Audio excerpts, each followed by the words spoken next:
But one of these writers has given you a fantastic tale.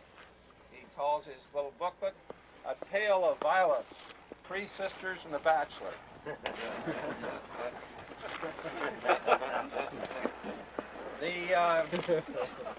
A few of the features that I want you to look at here, and we'll come back here, not to this particular spot, but to other spots nearby tomorrow, and get a little bit more appreciation of those, is to attune your eyes to pick out variations in the surface of the lava. Because if the maria on the moon are composed of lava flows, as many people think they are, and possibly basaltic lava flows, which may be something like this,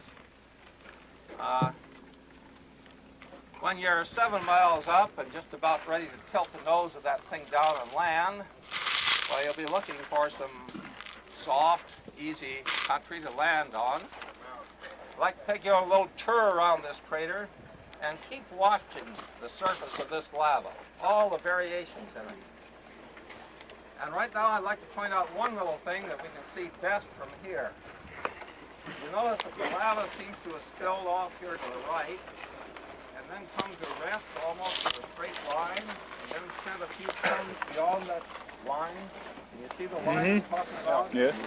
Running over there across the tip of where they planted the trees. And then can you see a ravine, it looks like, going over the top of the next hill? No. Yeah. Well, the haze is pretty poor, but you connect that line clear across the next valley. Very, very poor over there. I think you'd be imagining things if you said you could connect it. This peak that we're on, Paulina Peak, is the highest peak on the rim of the caldera, and it's made of rhyolite lavas. And we'll see a lot of variation in them as we go over here on this side and look down into the caldera. And you're now on the corner of your map. You're on the lower left-hand corner, on the top of that peak, which sheds all this talus. And we'll be over there near that bluff in a minute. Ground for some time tomorrow before it collapses. Get too much the same kind of rock. Now, it'd be very foolish to come out with definite answers on this now. But what I'm trying to do is to get you to make an analysis of the kinds of things that you want to look for when you get down there to really find out what that thing is. What it is, what it came from, what it represents, to be able to name it, to determine how it flowed and how it moved, and how it came to rest, everything that you can think of about it. So the next thing I want you to do from over there, beyond these houses, and we'll walk down a ways, is go down and spend a little time orienting yourself with this photograph, which is a vertical photograph taken from up there, looking straight down into the caldera. Pick out what you can of the caldera walls. They're very, very complicated. It's not a simple caldera by any means. There's been a lot of eruptive activity.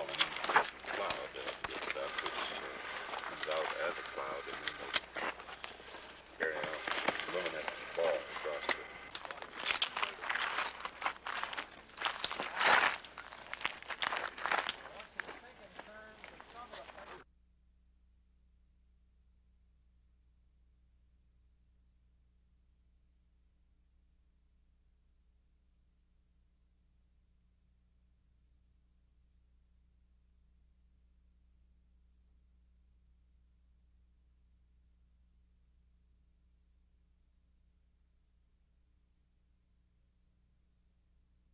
The astronauts will be assigned to flight teams, with the first 3-man Earth orbital flight expected the latter part of this year or the first quarter of next year.